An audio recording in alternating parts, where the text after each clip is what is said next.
Hi guys. Autism Mondays. Autism Mondays.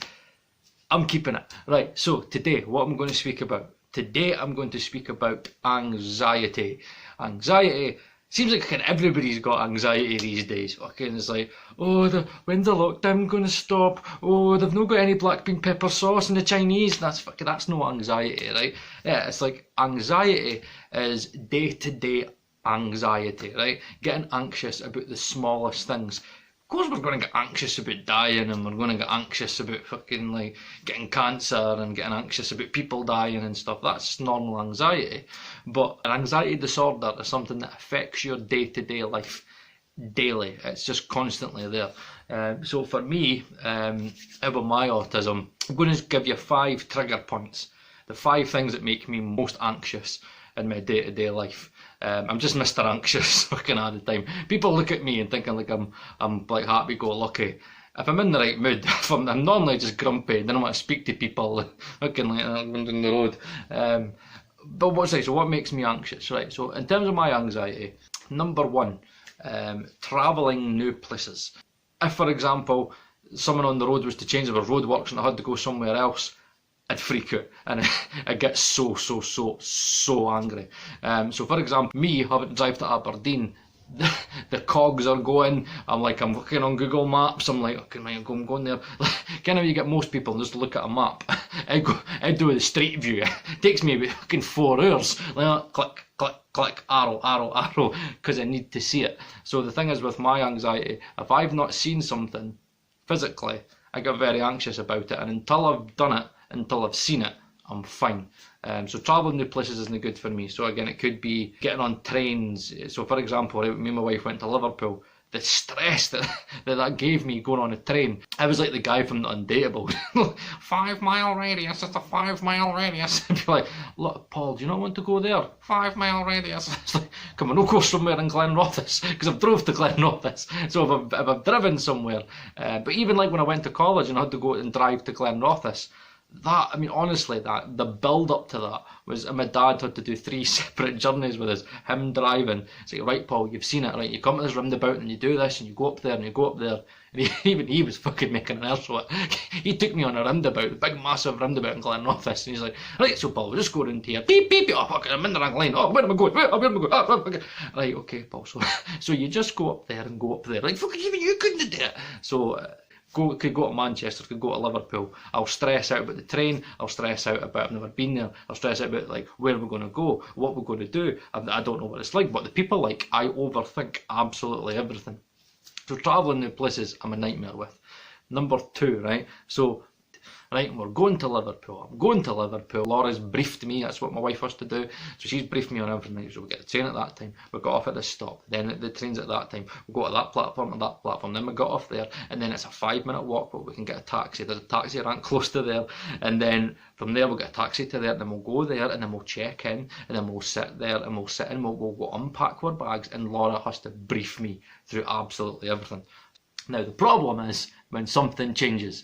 So for example, our train got delayed and we missed our train going to Liverpool. Fucking booting stuff, fucking raging. I was like, didn't get what it is. I said, fucking holiday, I'm in Liverpool. I didn't want to go out the house again. I'm done. I'm working 24/7. So I was raging, right? I was absolutely raging. I'm all about routine and I'm all about structure. Everything's out of whack. So any change in routine, even for example, it just could be a thing, as I said, right, where it's like, I'm driving and I drive a certain way, and a change in routine could be roadworks and I've got to drive a different way. I get frustrated when I go there and it's like, see at that moment, anybody can cut me off, I make one mistake, both, fucking punching steering wheels, I've got the radio up full blast, going down shouting at people going down the road, throwing bricks at old women and stuff. I'm fucking raging. I want everybody's families to die in house fires. I'm fucking raging. So my anxiety turns into anger. That's what it is. I'm terrible. I went to Liverpool, train was delayed in Dundee, then it got delayed, so then we missed the train by a ball hair. Fucking raging, ball hair, right? I actually came down, watched it go away. In that horrible moment when the train comes and you're just like, fuck, who's close to us? Boof, fucking kicking grannies and stuff. Right, so we get to that point, we know when the next train is, So that's fine. Laura's like, Paul, it's okay, you've got your train ticket, right? That gets us anywhere. Obviously at that moment, I'm sitting there panicking because it's changed. Then what happens when you don't have a plan?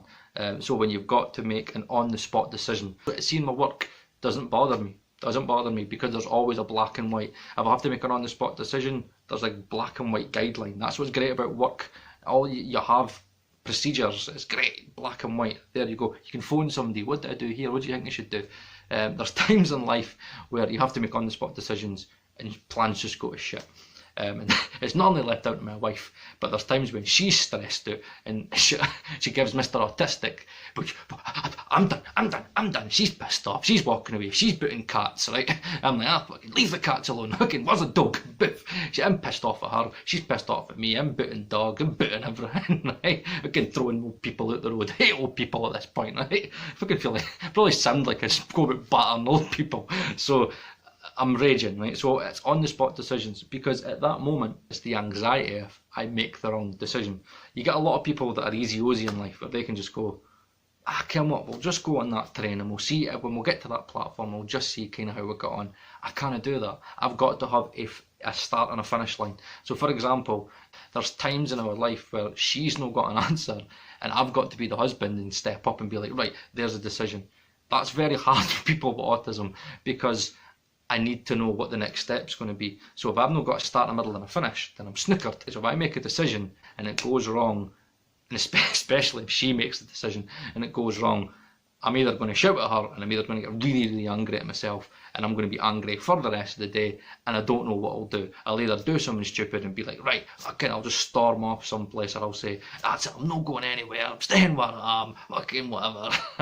So honestly, that could be like anything, right? So it could be me going to McDonald's and they're going, sorry, we don't have any Big Macs. Oh, fucking, what do you mean you fucking didn't have any Big Mac? Fucking what? Fucking come here so I could throw something at you. That's me. Fucking, you're McDonald's. Fucking, what do you mean you didn't have any chips? Fucking what? What's going on? Do you mean I have to pick someone else?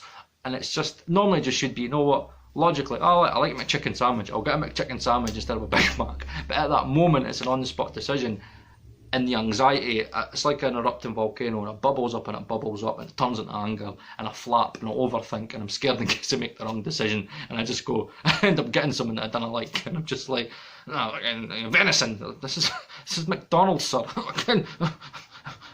Chips with black bean pepper sauce, fucking Chinese. Paul, this is McDonald's. Fucking whatever. Come here. Fucking throw a brick. Throw them at them, right? I'm raging, right? I'm raging. Everybody's getting kicked, booted, getting bricks thrown at them. Fucking, I'm coughing at people, giving them coronavirus. I'm raging, right? So you've got, I sound like a terrible person. So you've got travelling to a new place. You've then got a change in routine or the plan. You've then got making an on-the-spot decision. Number 4, right, is meeting new people.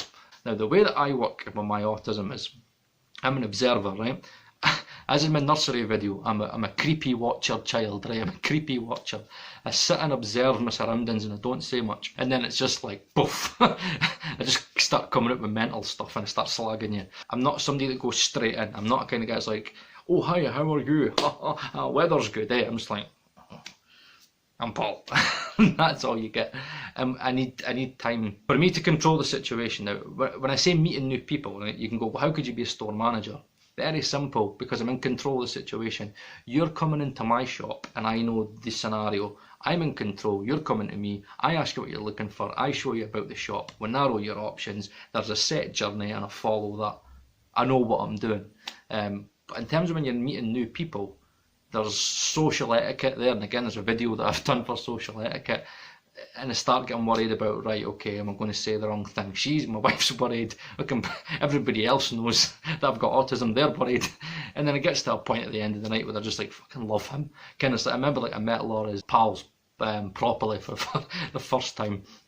Didn't really say anything on the bus journey to St Andrews. Said nothing. Just watched everybody like a wee creeper. Was like, where's my crisps? Like sitting in my crisps, and then end up in the pub. Few drinks, get my surroundings done, and then I start cracking a few jokes. And I'm getting to a point where remember at the end of the night, I'm pretty sure I had Shawnee's coat on. She had a fucking big pink fur coat on. I had that on. I was telling him all our secrets. I was like, honestly, it's like I think one of the very first things I came out with was something like, sometimes I just clean the house just so I can get my hole. They're like, fuck, this guy's mental, but funny. And I just started like coming out my shell. And for me to be in control of the situation, I've got to be the centre of attention. So when I tend to be in groups, I sit and watch, and then I try to be funny, and then I try and take control of the group, and I try and be like the funny guy, and I'm doing all the speaking and making you guys laugh, so you guys want to listen to me, and I don't have to really conversate with you, because you'll kind of normally find I speak at you. I didn't speak with you, I just speak at you. I just go, your shoes, fucking state of those, fucking pink jacket, what the fuck is that? And then I'm wearing it, get 20 minutes later, fucking do autism Mondays, right, so meeting new people when I'm not in control, because I don't know how the conversation is going to go, I don't know what to speak about. So for example, if I'm interested in someone, I'm just going to speak at you, I'm going to keep it, I don't know when to stop. So you go, how's your work, Paul? I'm going to tell you, well, I started off there, and then I went there, and then I had to do that, and then this customer worked, and then I went to do that, and I did that, and I did that, yeah, and then I speak to you as if you're one of my colleagues, and you actually give a shit. All you wanted me to say was, it's going good, mate, and I go, how's your work? And you go, it's no bad, mate. Fucking tell you my life story. But are they going to think I'm awkward because I'm not saying anything? And it's that whole worrying aspect of it. And it's always difficult because I've not got a set routine. There's not like a thing where I know what to do. I can't just meet somebody and go, hiya there, right, come and have a look at some carpet samples, right, okay, oh, you're looking for vinyl, laminate, no, come on, go to the pub. I was like, fucking whatever. I'm like that, and the next bus him. So meeting new people's hard. So what's the last thing that could make me anxious? It's confrontation. Which is funny because it's normally me that starts the confrontations, because I've normally said something that somebody's not liked, fucking slagged them, slagged their shoes, fucking called them an arsehole, said something I shouldn't have said, slagged their family, fucking slagged their house. I've said something, but it's a thing where when I say stuff to people, I mean it. I don't mean any bad by it.